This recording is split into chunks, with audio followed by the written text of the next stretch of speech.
for your honest sonsy face, great chieftain o' the puddin' race, abun them all, ye tak your place, painch, tripe or thairm, will ye worthy o' grace as lang's my arm.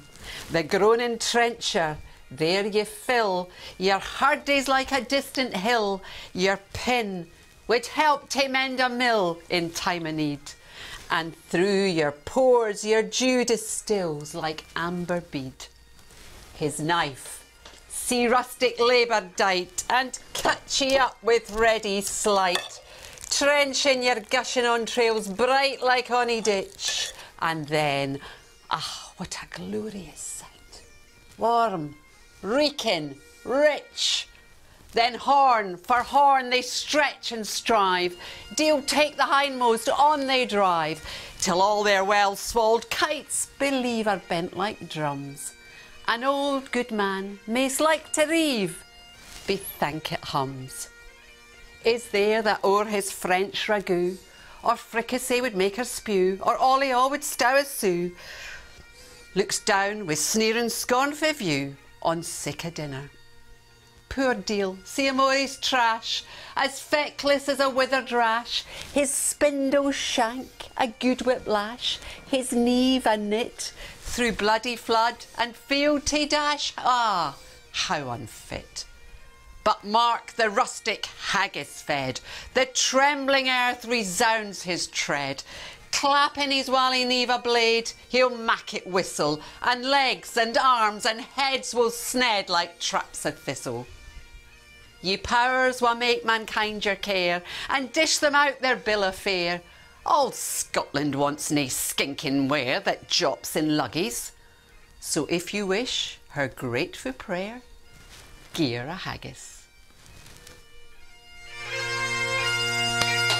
Way, fantastic!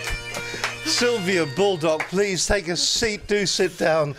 That was absolutely terrific. I've seen you do that before and I was blown away the last time, and I think how apt to start the first programme of 2018 with the addressing of the haggis. Welcome along. This is Business Connections Live, the program for entrepreneurs, SMEs and business owners. It's great to have you with us today. We're going to be talking about all things when it comes to presentation and stage skills today. Maybe something that's going to be helping and enhancing your performance in the coming year. Sylvia Baldock is my guest on today's programme, and it is going to be an absolute cracker. Sylvia, as always, thank you very much, and thank you very much for coming in all the regalia as well today. You look absolutely stupendous, so thank you very much. Thank you. This has got a bit of a story behind it, hasn't it, actually, when it comes to why you can do that. It has. Would you like me to share that I'd story? like you to share the story. It's a bit difficult with all the green, of course, of the haggis, and it's looking... Is this a real... It's not a real haggis, is it? Yes, it is. It's a real haggis. Okay, it is. Hi. So, go on, what's the story behind why you did that? Well, I used to work for pharmaceutical companies, and I used to be travelling around the country. I found a wonderful little inn in Rootham in Kent called the Bull Inn. And about the third time I was staying there, I got chatting to the landlord, and I noticed on the wall there was a poster advertising Burns Night. And so I said to him, you do a Burns Night. Do you have somebody that addresses the haggis and does the address to the lassies and the reply, etc.? And he said, oh, well, we have a very old Scotsman that addresses the haggis. But I've got one of those here. Have you got an old Scotsman? An old Scotsman, yeah. Would that be young Gordon? Young Gordon, he's hanging out to dry in our gallery at the moment, and where he deserves to be, yes. Well, hopefully he's not as sozzled as the old Scotsman that used to address the haggis at the mill. He might perform better if he was. Well, apparently this old boy used to really get into the spirit of Burns Night and have a few wee drams before he stood up. That was the trouble. And when he stood up, he was absolutely incoherent. I mean, it's difficult enough to understand the address to the haggis anyway, but if somebody's a bit sozzled, it's almost impossible. So in my wisdom, I said, well, if you ever get stuck, just give me a ring and I'd be delighted to do it. And blow me, a few days later, he phoned me up for that year's address to the haggis, which was the next week, and said, Sylvia, you know, you said you'd address the haggis. Would you be happy to do it? And I went, of course I would. I put the phone down and I thought, oh my goodness, I've never even been to a Burns Night. I haven't got a clue what I'm meant to be doing. But anyway, I went out, I bought a little book of Burns poetry, looked it up, and when I saw the poem, I thought, oh my goodness, this is going to take me a long time to learn. It's not the easiest poem to learn, as you've just heard. However, I learnt it. The chap I was going out with at the time was my prompter, went along, delivered it. And I did that twice in the same place. And then I went to a Burns night at Glen Eagles Hotel up in Scotland. And it was all whistles, all guns blazing, and the pipers came in, and behind them came this wily old Scotsman, and I kind of describe him like Rumpelstiltskin. He was gnarly knees, and the kilt and the sporran was flying, and he had long curly hair, white hair, and a beard. And he got in front of the haggis, and he just looked at it, and he treated it like it was a little animal. And he danced round it, and he addressed it as if it was alive. And I just thought, oh my God, that's what I'm meant to be doing, not standing there just reciting poetry. So I can't do it the way he does it, because that's his style. But it's made me bring a lot more life and a lot more passion and power to the way I present. And when I was asked to do stagecraft at the Professional Speaking Association, I thought, well, when do I use stagecraft most? And it's definitely on Burns Night. Now, a lot of people understand what you mean by stagecraft and what that means to people in business. So just give us a little bit of an explanation on that then. What do you mean by that? Okay, well, a lot of people think that when you present, you should stand there and you should be absolutely stock still, and you should be very, very serious, and it should be the best Queen's English, and you don't give away anything of yourself, and it's all terribly formal. You know, and I've met people at the PSA, actually, and had a wonderful, warm conversation with them. And then they get on stage and it's like somebody's taken the personality out of them. And suddenly they come into this person that just wants to present. Well, part of it is fear, but I think part of it is that, well, if I'm presenting, I must be very professional and very stiff and very proper and not let any of myself show. Whereas stagecraft is very much bringing yourself to the stage, and it's about taking people through the story, it's taking people through highs and lows, it's letting them really feel the emotion of what you're saying, because people very much connect with emotion rather than just words. So it's really bringing yourself to the stage and using the stage and really putting on a performance. It's like acting on stage, and you saw me do this at the PSC, and I was absolutely acting on stage. And the thing that struck me about it as well was that everybody that was in the room was completely enthralled by it. They were completely locked in. They were really, really listening to what you were doing, and I think you also caught them by surprise. Do you think that is an element of it as well? By the way, where is your microphone gone? Oh, it's still there. Just making certain. Yes. Just checking. You notice it's all down to the technology. We're just making certain we're not defeated by it on this particular programme. But when people are sitting there, do you think you just said that a lot of people forget about the fact that it is a performance, that when they're standing up there.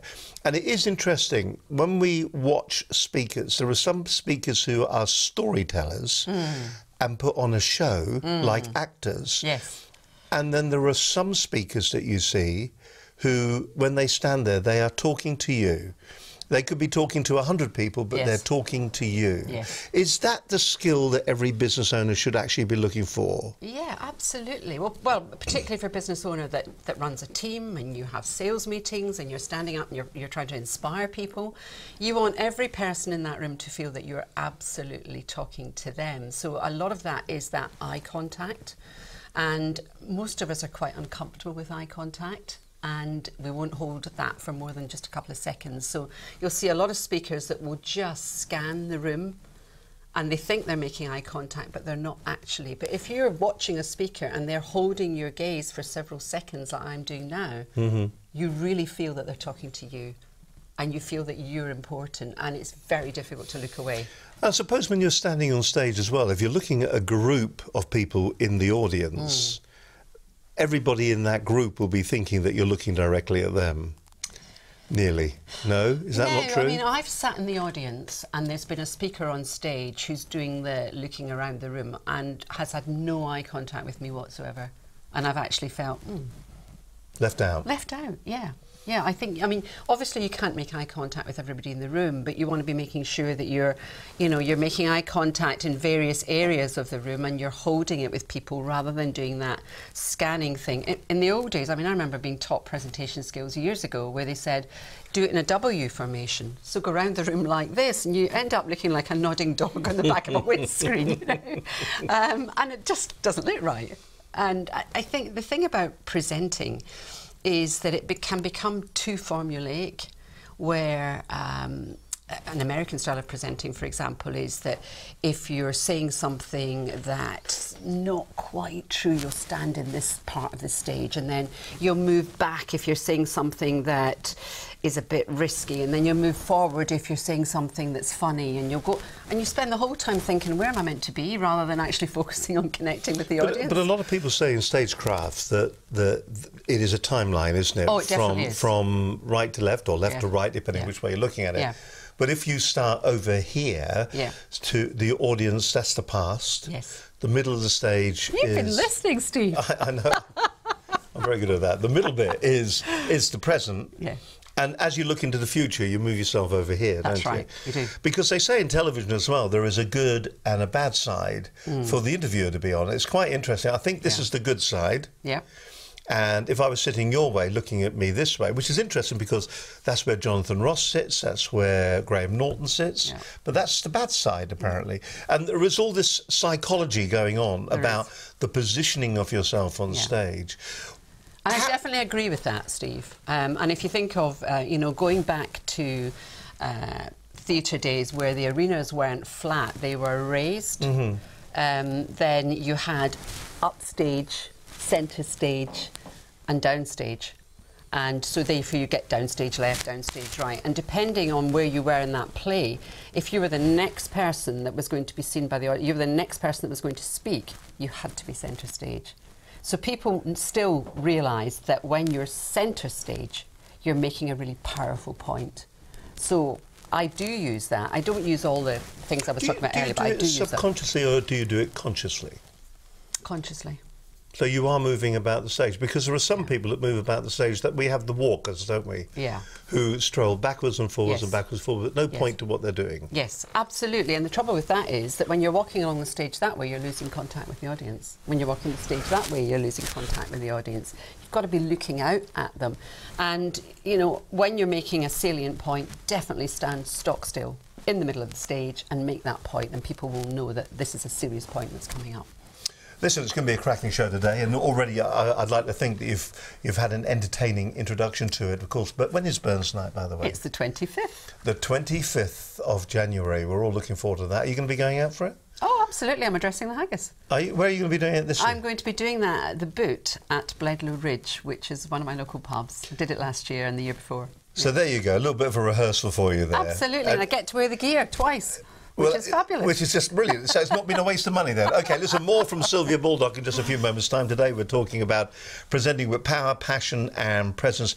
Look, I think the word passion as well, I was talking to somebody the other day, in fact it was Antonio Falco, and I'm going to ask Sylvia this a little bit later on. Is the word passion and being passionate about any particular topic or subject, is it just an overused expression? And does it truly have any meaning today when we're talking about the way that we present? I mean, is it passion, or is it just, should really the word be enthusiasm? We'll find out more from Sylvia just a little bit later on this edition of Business Connections Live. OK, great programme with you as always. We are live on a Monday, as you can tell. Let's go back to 2017. Yes, last year. The last guest we had on the normal programme was David Williams. He's the founder and leader of Shuttle. We were talking about client onboarding. An interesting programme. He was an interesting bloke, actually, as well. If you've missed the show, you haven't had a chance maybe over the Christmas break to watch the programme, I do suggest that you go there and you do watch the entire programme. It was a really good show. And if you're wondering what outboarding is all about, well, there's a fantastic explanation in the programme. But to give you a bit of a taster of what happened when we were talking to David Williams, here's what happened on the last proper edition in 2017 of Business Connections Live.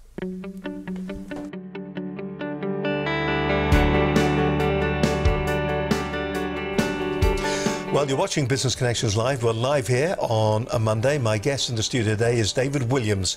He's the founder and leader of Shuttle. And today we're talking about client onboarding. So I founded Shuttle 2 years ago, and we are helping major financial organisations onboard new customers. So we're helping them deliver new services. But if you talk to many businesses and they'll tell you who their customers are, they'll tell you they are ABC1s, they're BC2s, and they'll segment, but they won't be able to tell you that Mr. Smith does this because he has this problem, or Mrs. White does this because she has a problem.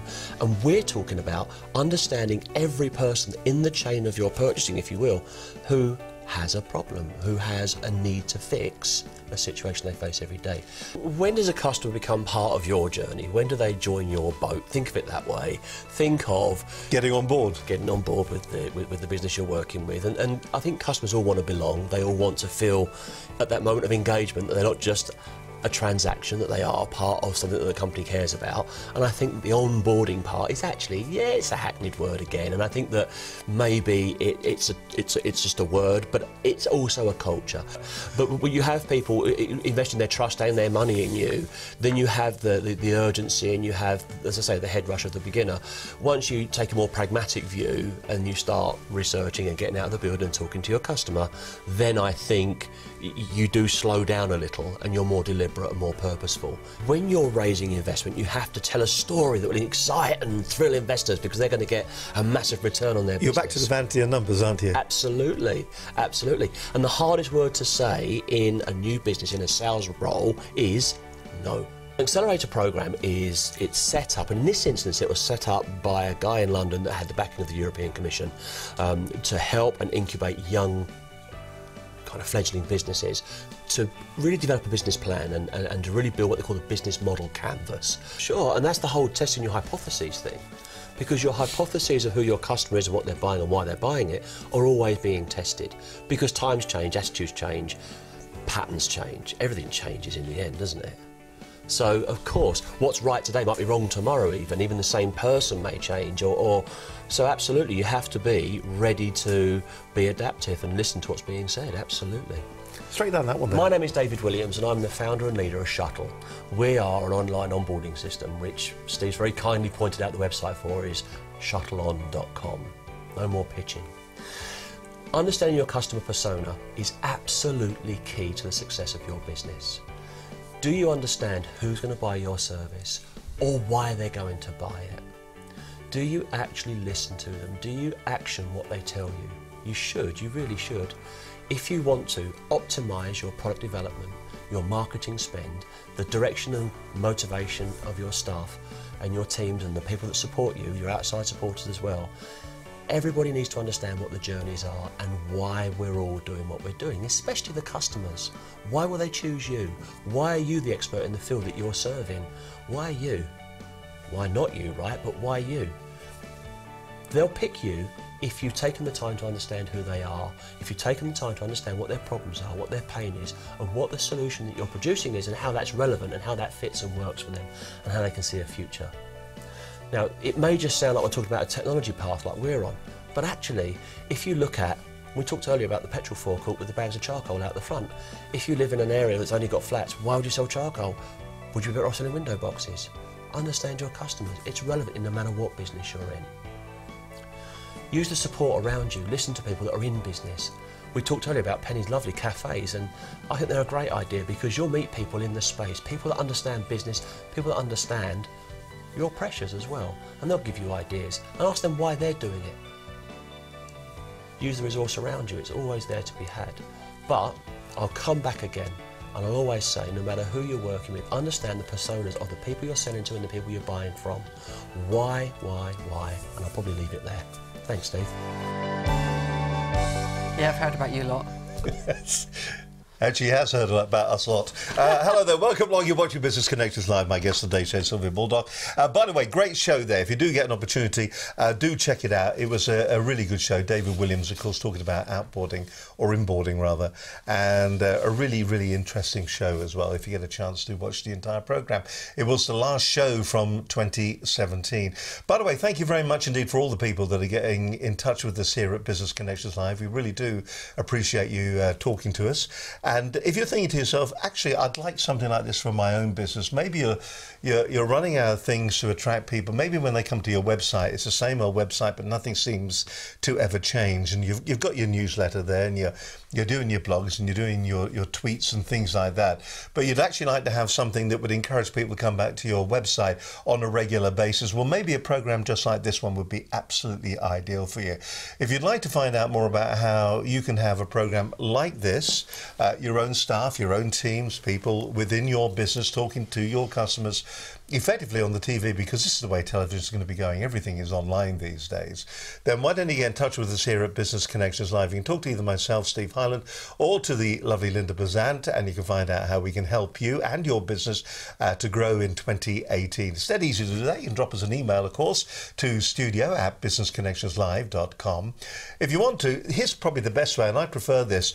Why not pick the phone up and give us a call? 01784 256 777. You'll go through to one of our nice reception ladies here at Business Connections Live, and she'll direct you to the right member of the team. It will be either myself or Linda when it comes to talking to you about this. So 01784 256 777. We are quite prolific when it comes to tweeting, or at least Linda is. I'm a bit lazy, quite frankly.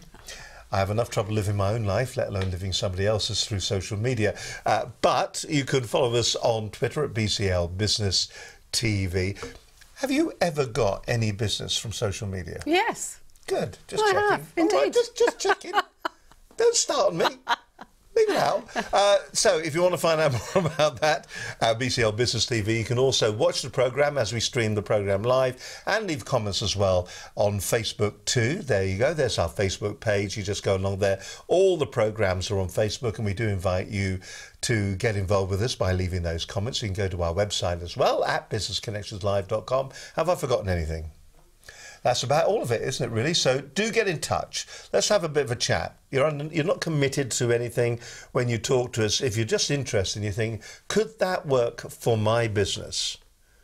Well, the answer is going to be yes. So let's have a bit of a chat, and let's see if we can make it work within your business, okay? That's businessconnectionslive.com. Go there. You're watching Business Connections Live. Great to have your company as always. We are live on a Monday. We're on all social media platforms.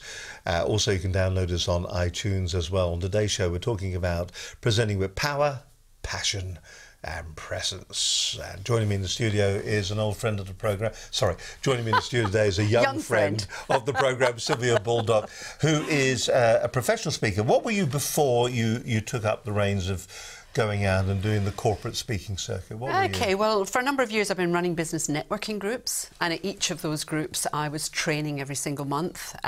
So I had 8 groups, so that was 8 training sessions a month. I was also running workshops on how to network more effectively and how to be more confident. And then I trained as a coach, as a business coach. And one of my network members said to me, "You're getting quite good at this speaking, Lark. Have you heard of the PSA?" And I hadn't. And Dr. Linda Shaw, who's another guest of yours here, was a member of one of my groups, and she took me along to Reading. It had just started, and I joined there straight away. And I've got to say that I was pretty gobsmacked at the standard of the speakers there. I'd been speaking most of my life. My father was a lay preacher, my mother ran a women's guild, so public speaking kind of ran in the family. You know, I used to speak in Sunday school and teach Sunday school groups and that sort of thing. And I thought I was fairly competent. And then I joined the Professional Speaking Association. I thought, wow, this is a whole different level of speaking. So what do you think the single biggest lesson is that you've learned when you've been surrounded now by the other professional speakers that are there and the people that you see there? Because you're one of the leading lights at the London PSA and whatever. But what was the core skill, do you think, that made the difference to you? It was very much about bringing me to the stage. So I was very good at delivering polished presentations, you know, giving information. but I wasn't giving anything of myself. And, you know, as I listened to some of the speakers there, I heard them tell tales like Richard McCann, who, I don't know whether you've heard him, but, you know, he was the son of the first victim of the Yorkshire Ripper. He tells an amazing story, and he takes you on that journey with him, so you actually feel that you're there. I've heard another couple of guys who were stranded on Everest in the last avalanche in Nepal, and how they lost a comrade on Everest, but they still want to keep going. I mean, an amazing story. Another woman who was attacked in Borneo.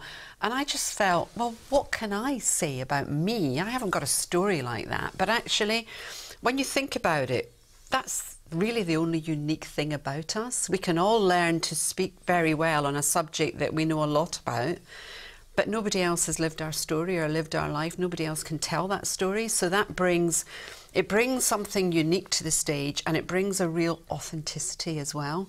So when you share why you talk about what you do, people can connect with you more. When people know that I used to be really suppressed, you know, really under the thumb, didn't have a voice, and now I teach people to speak, there's that, okay, I'm terrified of speaking, but if she can do it, then so can I. So it's that vulnerability and being able to show it. A lot of people that we have on the programme, they seem to have had an epiphany moment in their lives, and hence they bring along their story. We've had everything from people being shot at, Yes. thinking about committing, I mean, Happy New Year, but, you know, committing suicide, being at the end of their tether, and it's from that they feel that that's where the story comes. Do you think for many people it is important to have an epiphany moment, to have that emotional story as part of your arsenal, or can you get away without that? Do you need that? I mean, I've heard your story, and yours, you know, it's quite an emotional story. Yeah. You know, you kind of alluded to it just then, and here you are today, and you wouldn't believe it was the same woman from the previous story. But do you need that? Can you... Michael Dodd, who was on the programme a little while back, he doesn't have that kind of story. What he has is that his story seems to be about his expertise and experience. I would imagine Alan Davis as well, who is another speaker as well. He too.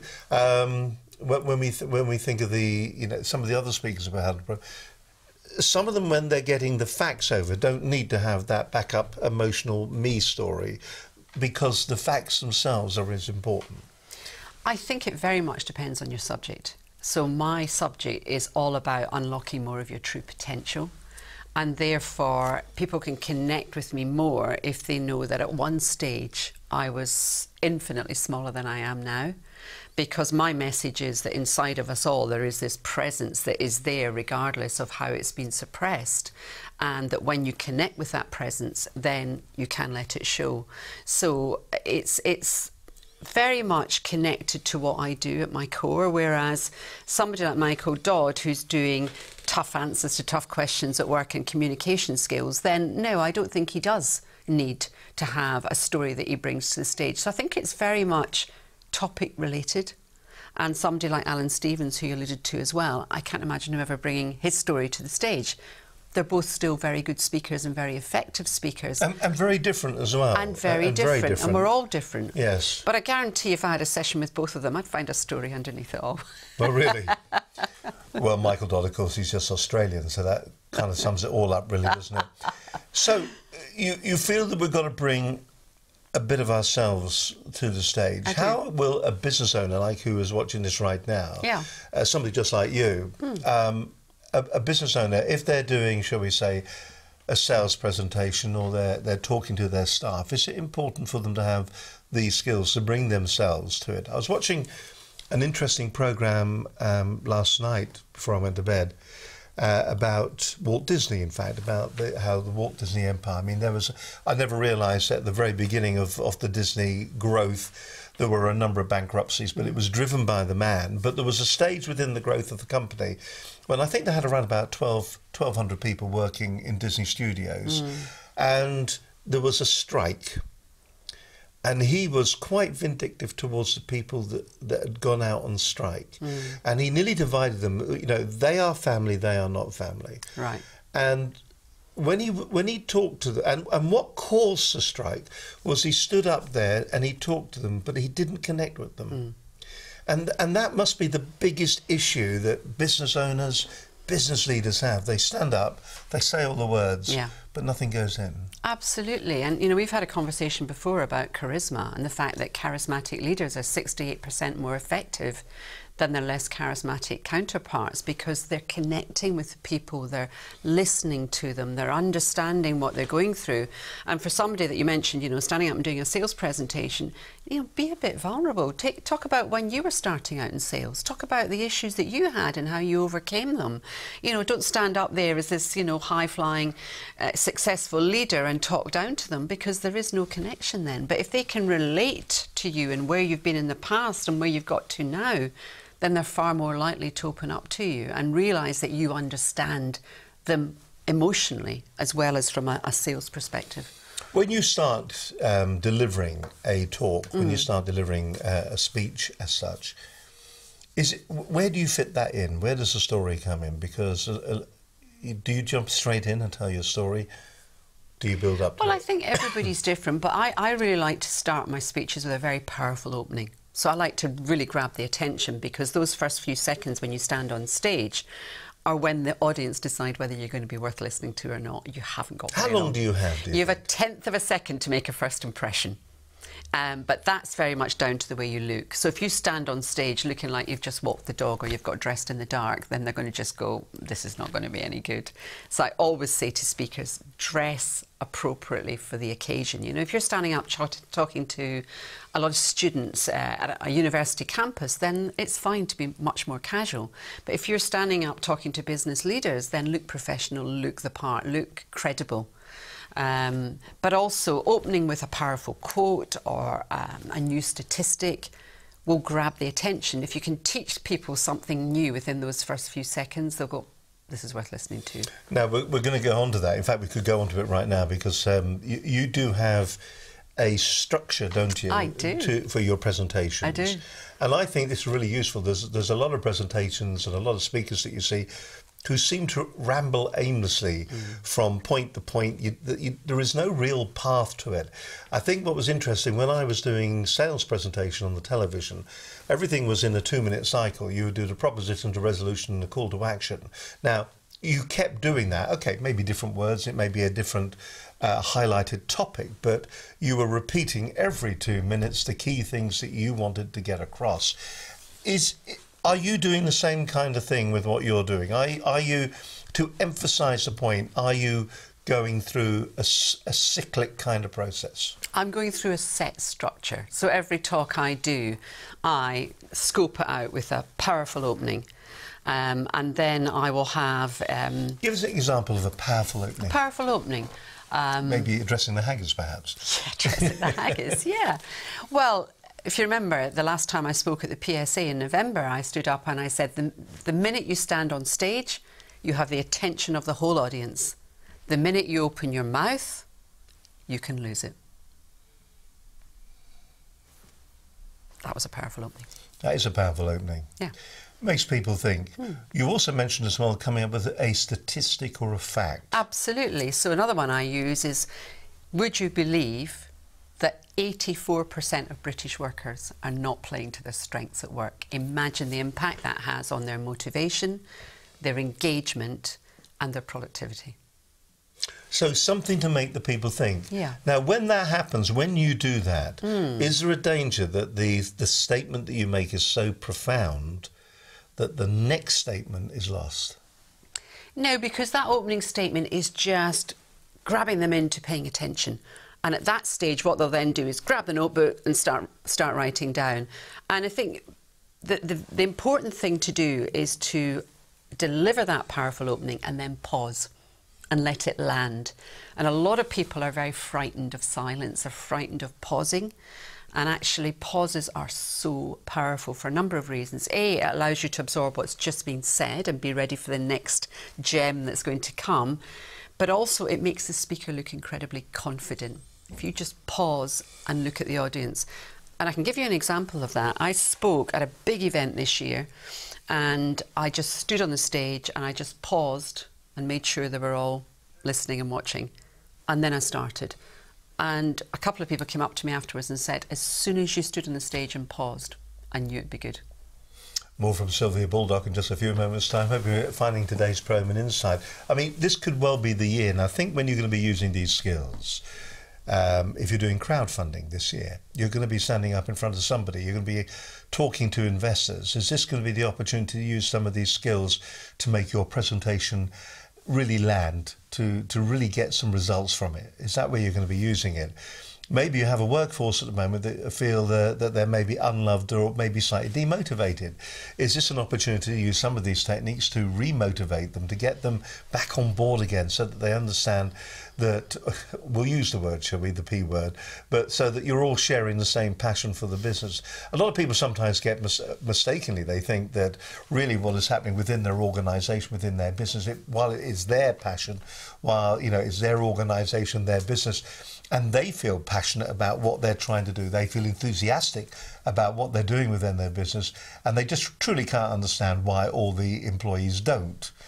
I mean, that could be a problem. So maybe these are just some of the tools that you need to use to re-engage your workforce. And what about that sales presentation as well? I mean, would you use some of these same techniques? Yes. You would? Definitely. So you'd go in there. Yeah. So there you go. Yes. The answer is yes. So more from Sylvia Baldock in just a few moments' time on this edition of Business Connections Live. OK, let's talk about somebody else who I found, who I thought was incredible, actually, when she came on the program. Her name was Kate Cook. She came on, she was talking about how good nutrition and strategic eating benefits mental health. That was on Business Connections Live 199. That was in October of last year. I asked Kate, who is an international speaker. What I like about Kate is very much of the opinion, take it or leave it.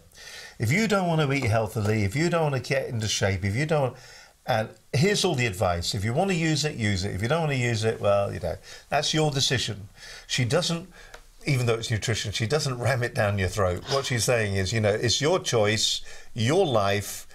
You're grown up now, you can take the decision yourself. And we were talking on the programme about how good nutrition and strategic eating benefits mental health. And we also went on, we were talking about the fact, I mean, the days are getting longer now, but at the time the days were getting shorter, and how we're not really optimised for our vitamin D, the sunshine vitamins, so vital in mental health concerns. Many foods we eat now, such as cola, drinks, junk food and cocktail or chemical cocktails, they can give our brains, don't give our brains a chance to be normal. It was a fascinating show into what we should be putting in our gobs, because what we put in here affects what's in here.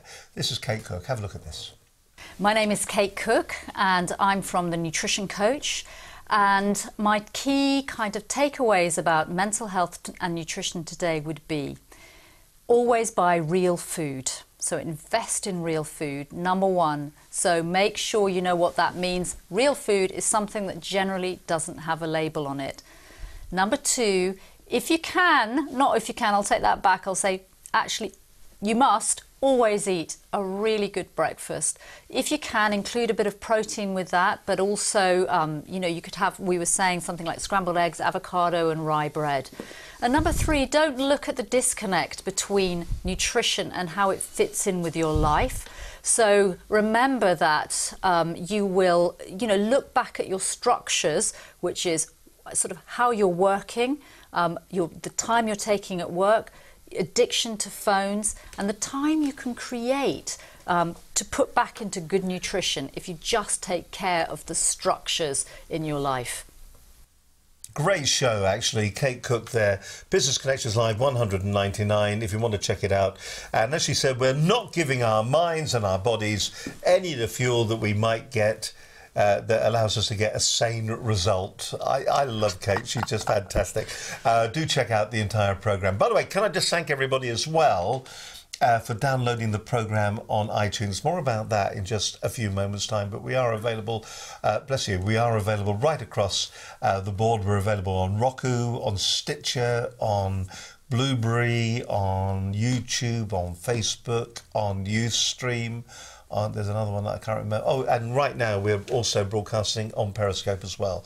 So we're all over the place at the moment, like a bad rash. My guest on today's show, we're talking about power, passion, and presence. Joining me in the studio today is Sylvia Baldock.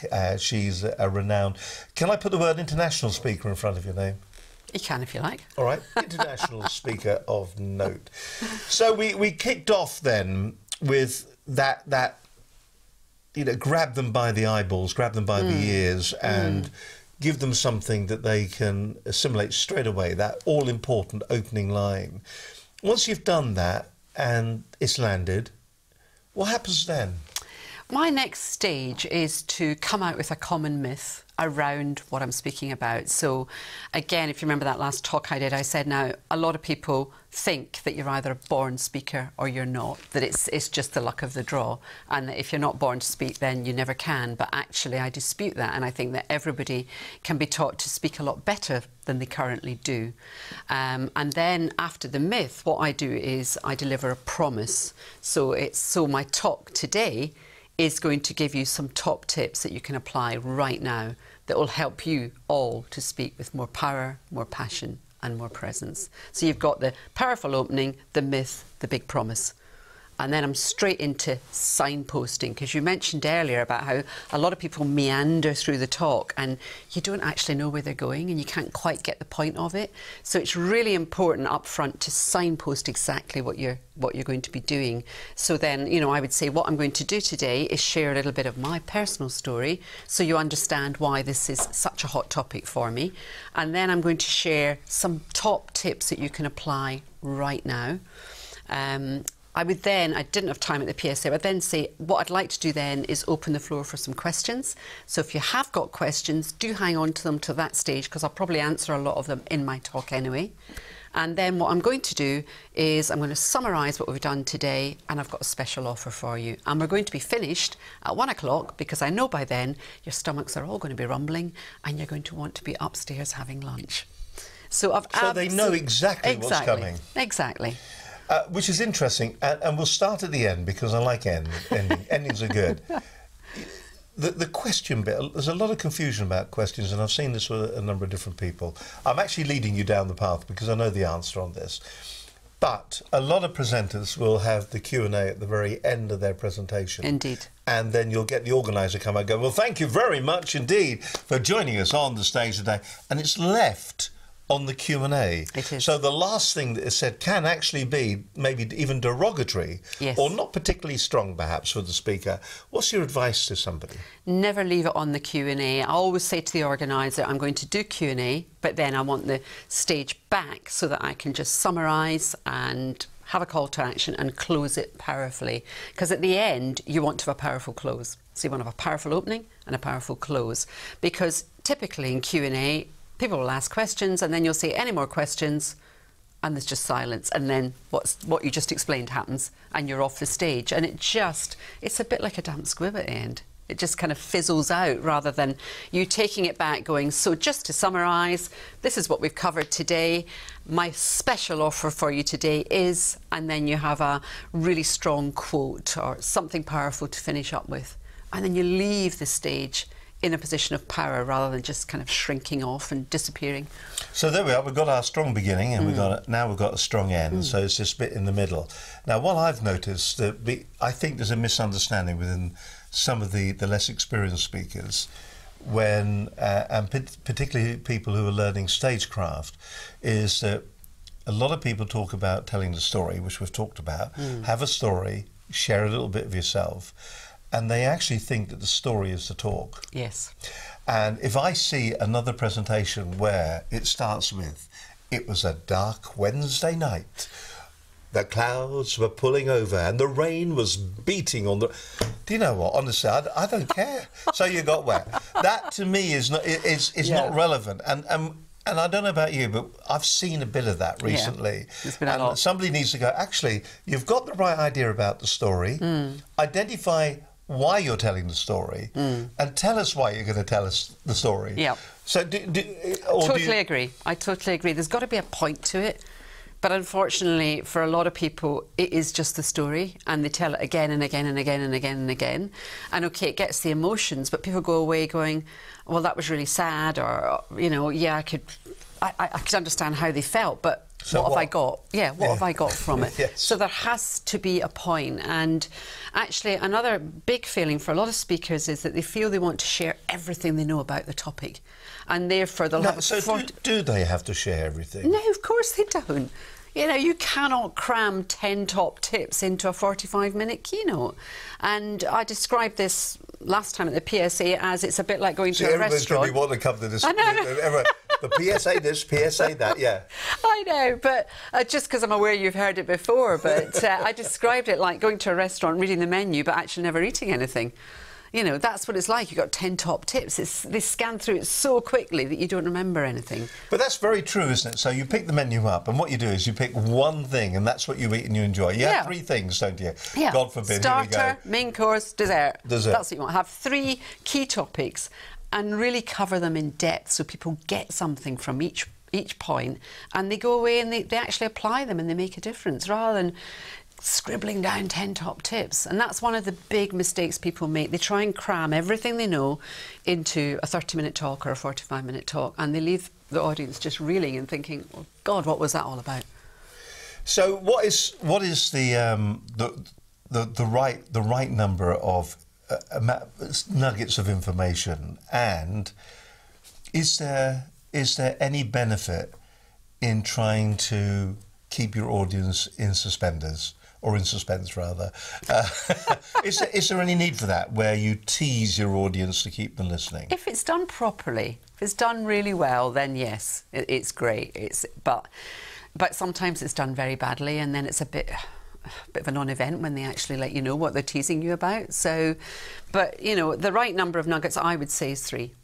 And there's a thing about speaking that when you're speaking, speak in 3s. So learn to present with power, passion and presence. Today I'm going to share 3 top tips that are going to help you speak with more confidence, etc. So try and speak in 3s, because the brain really resonates with the power of 3. Dr. Linda Shaw would tell you that. The triplets, of course, are very, very powerful, aren't they? And what's the science behind it? We remember the first and the last one, but we remember them all. We remember them all, do we? just making... It's not having too much, that's the thing. It's having clarity on what you're talking about, depth in what you're talking about, and something the audience can take away and do something about. So you go and you think, I'm actually going to do that. Proposition, resolution, call to action. It's very, very interesting. OK, so... I'm just trying to figure out where we are in our process. So we've had the strong beginning. We've set our talk up. We're talking in triplets. What's the other key thing to do? What about the people who use slides? Now, I've been at a number of global conferences just recently. Some of the presenters would use hundreds of slides. The most engaging ones were the ones that use maybe a slide with their name on it. Yeah. So is there a place for PowerPoint? Do people misuse PowerPoint keynote? Oh, all the time, yeah. Now, do you use slides in your presentation? I do when it adds value.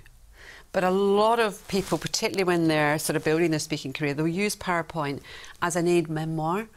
And so, of course, they'll turn and they'll read the slides. And the minute you turn away from the audience and you read the slides, you've lost that connection. The audience can read them perfectly well. But also, if you're standing even looking at the audience talking and you've got lots of text on your slides, then they're going to read them. So you're losing connection. So is your slide necessary? I would say if it's a great image that backs up what you're talking about, fantastic. Richard McCann uses it amazingly because he shows himself as a child and his sisters and the time when they lost their mum and everything. So he uses it appropriately. And I think you saw the one-armed pilot. Yes, I did. And he used wonderful slides, taking us back to Buggy Park, where he was brought up. And so I thought his use of slide was excellent. But other people, death by PowerPoint, absolutely. It's not necessary. And a lot of people think a presentation's not a presentation unless you use PowerPoint. It is. It's you connecting with the audience. I think there is a danger sometimes with PowerPoint, and we've all been guilty of it, that we use PowerPoint to actually plan our talk. We do. And what I have noticed, and this is actually a bit of a top Highland tip for you right now, when you're at a presentation and you want to take some notes, actually PowerPoint is a very, very useful tool for taking notes. It's just... I'm getting abused now in my ear, but But it is, it's a very powerful tool when you're sitting there. You can use that if you want. You can use PowerPoint when you're out there, and it'll help you take notes on what people are talking about. I find it very useful. It's better than taking long notes because it's got a structure to it. That's neither. Right, anyway, enough of me and what I'm doing with it. Okay, so if you're going to be using PowerPoint, use it wisely. Yes. Have images that are engaging. Yes. And don't be thinking that if the words that are coming out of your mouth are, I'd like to apologise about the amount of information that's on this slide. I know some of you won't be able to read it, then don't use it. That is such the wrong slide. No, don't use it. It's the most common feedback from PSA. When people are doing showcases and wanting feedback, is ditch the slides. Ditch the slides. So where are we now? Where are we now? So we're working our way down it. Once we've done that and we've had our strong beginning, our middle, and we've told them what's coming. What about revealing the actual message? I mean, we were talking about keeping them in suspense. Do you think it's... Where do you tell... You've already said, do you tell them at the very beginning what they're going to find out? Is it the old adage, tell them what you're going to tell them, and then tell them what you told them? I think you've got to tell them a little bit about what's coming.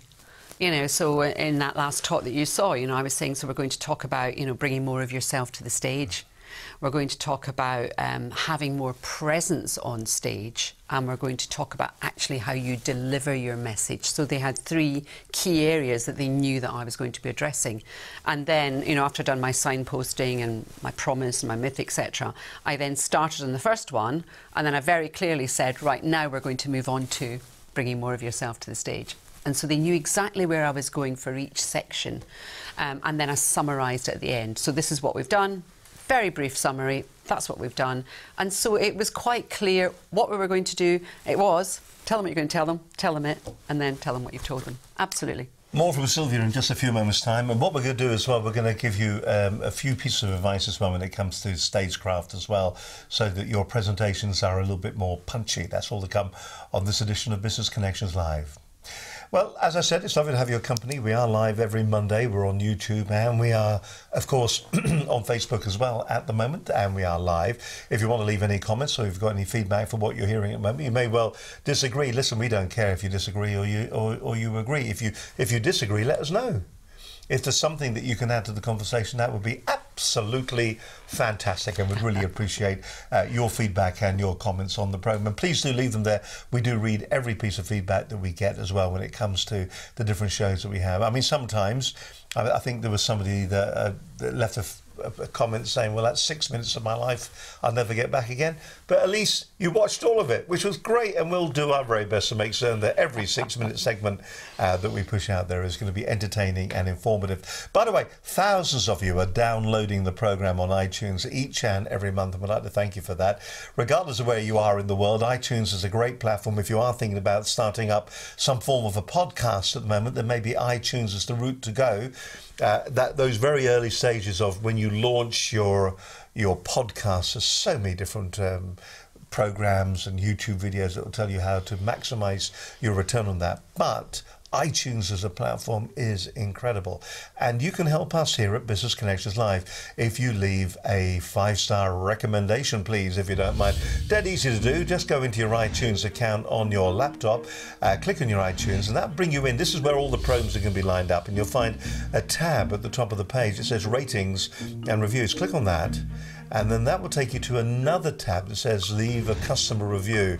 Just write a review, say something nice about it, click 5 stars, say how great Sylvia is, and that will really help. And what actually happens is the analytics, the way it works within iTunes, if somebody else is watching an alternative business program and they watch that program, at the end of it, iTunes will recommend other business programs to them. So what this does, it puts us on other people's lists, and that way we get more viewers.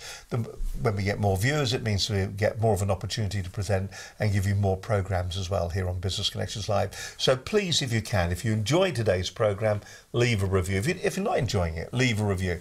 Just interact with the channel. Also, if you're watching on YouTube as well, please do subscribe to the channel. That also helps too. Subscribing to the channel and liking it on Facebook. So lots of things to do there if you can, and it really helps us out here at Business Connections Live.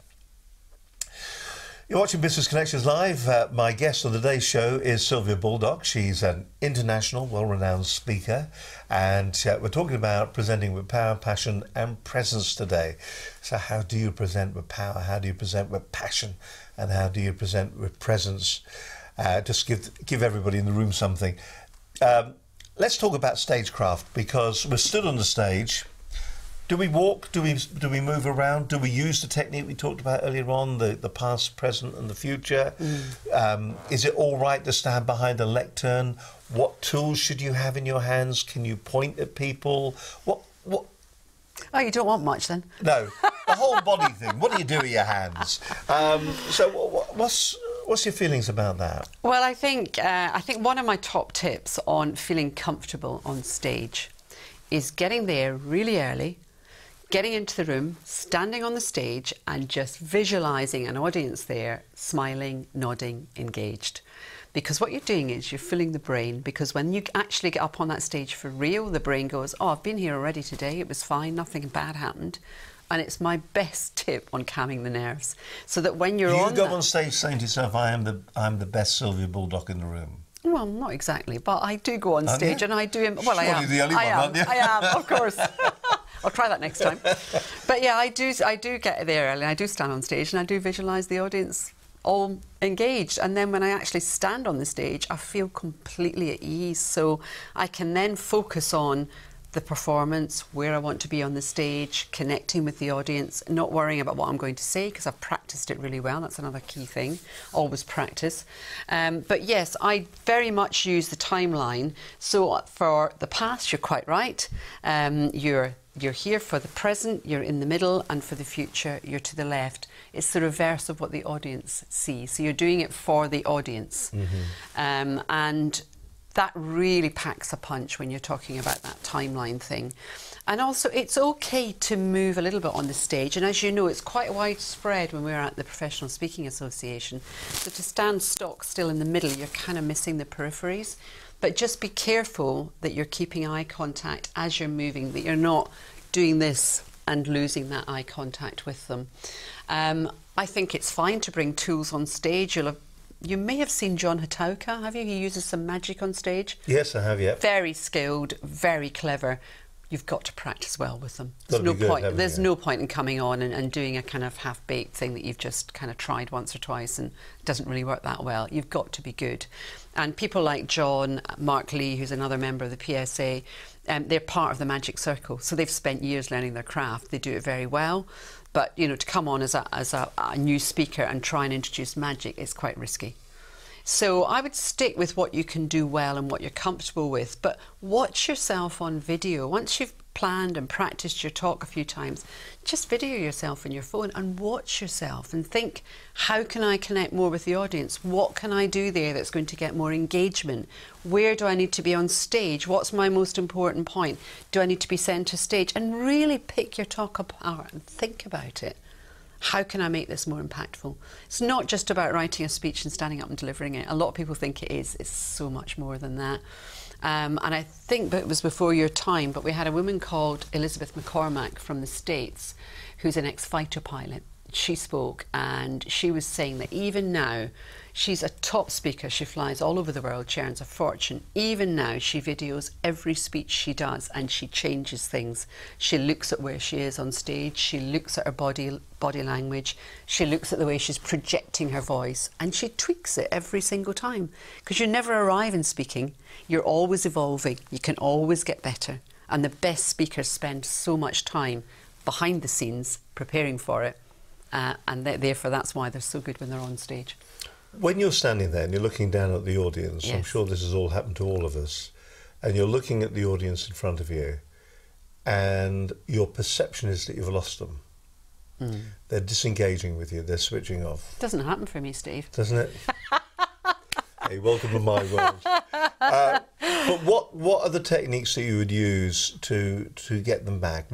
I've read that some speakers do is that they walk into the audience. Yes. And of course Jeremy Nicholas, he will say that when you're on the stage, you are a speaker. When you're walking about the floor, you're a trainer. Yes. So what do you do to get them back? Definitely engage them. I mean, I always have several interaction points when I'm speaking. So I'll ask the audience questions, I'll get them to speak to each other, I'll get somebody up on stage doing something. And so if you see them beginning to kind of lose attention, then just inject some life into it. You know, stop, ask them a question. Get someone to stand up, get them to share something, do a little exercise, do anything that's going to get them engaged. Final question then, Okay. before we do our little recap. It's a big question, actually. When it comes to preparing it to be shown as an expert, how do you remember it? Do you use cards? What aid memoirs do you use? We've already talked about the fact that some people will use the PowerPoint presentation to act as their aid memoir. Yes. Some people will stand up there and they will give a coherent speech and they will do it all off the top of their head. Yep. Other people will use cards to remind themselves. And it's quite Yes. interesting because the different levels of expertise, you will see very experienced presenters using cards and notes. Yes. Is that okay?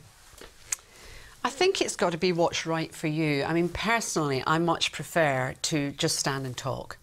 So what I will do is I'll practice my talk, I'll fine-tune it, I'll take lots of stuff out that's Do you unnecessary. script it? Yeah, I will start with my structure and kind of fill in all the blanks. Then I'll practice it out loud, see how long it takes, and then I'll take stuff out because we always put way too much in.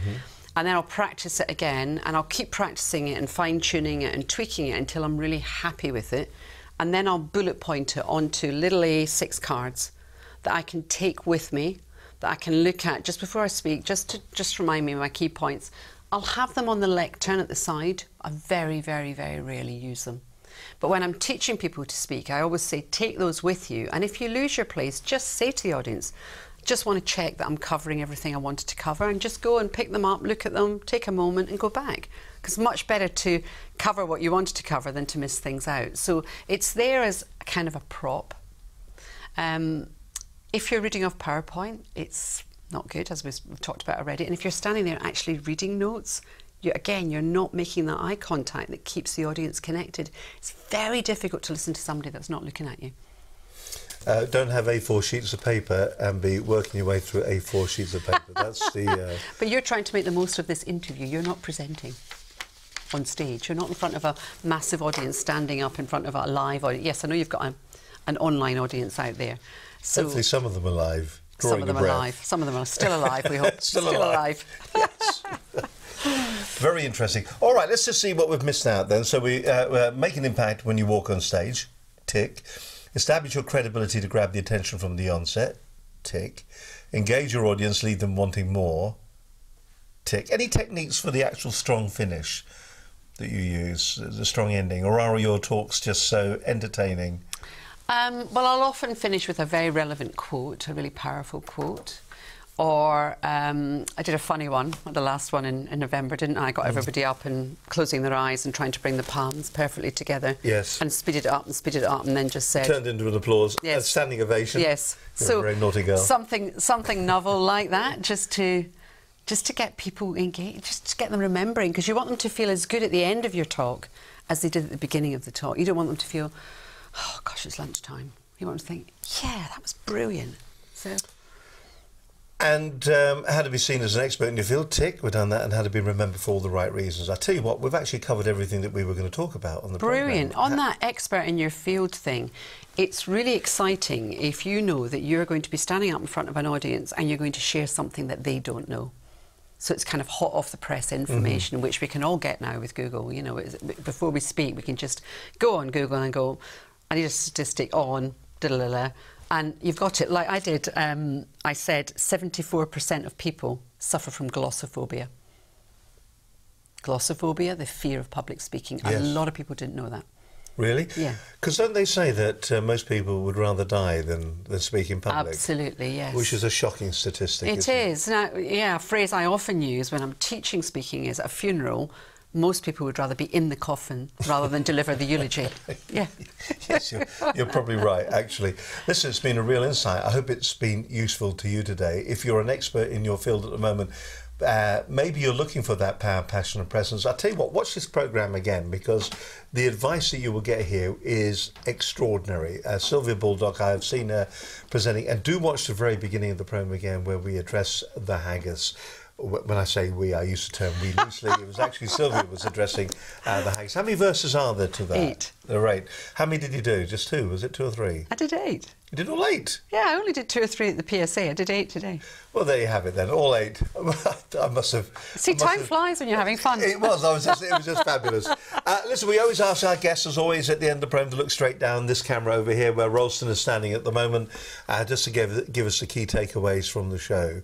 I'd really appreciate that if you would do that today for us. Okay. Just say who you are, where you're from. I'll shut my lid, and the airwaves, Sylvia, are all yours. Thank you. So I'm Sylvia Baldock. I'm a professional speaker and trainer, and I love teaching people to speak with more passion, more power and more presence. And one of the keys to doing that well is to really connect with who you are at your core and bring some of yourself to the stage. You know, why do you speak about what you do?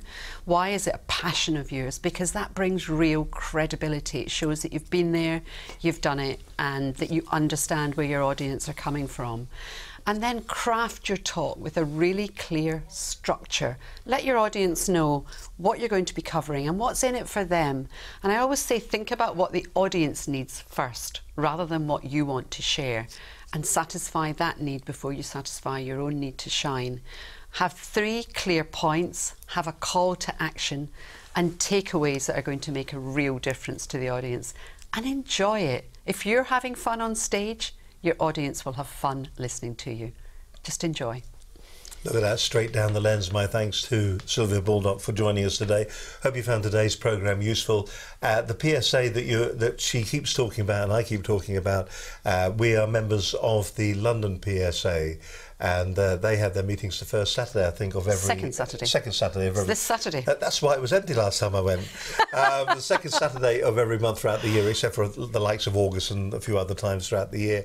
But it's a very informative and a very good place to actually go if you want to learn a little bit more about public speaking, and it may help your particular business as well when it comes to getting your message across. And if you, I mean, let's face it, it's a more competitive spirit that is out there at the moment. You've got to be head and shoulders above everybody else, so why don't you go for it and go along to the PSA.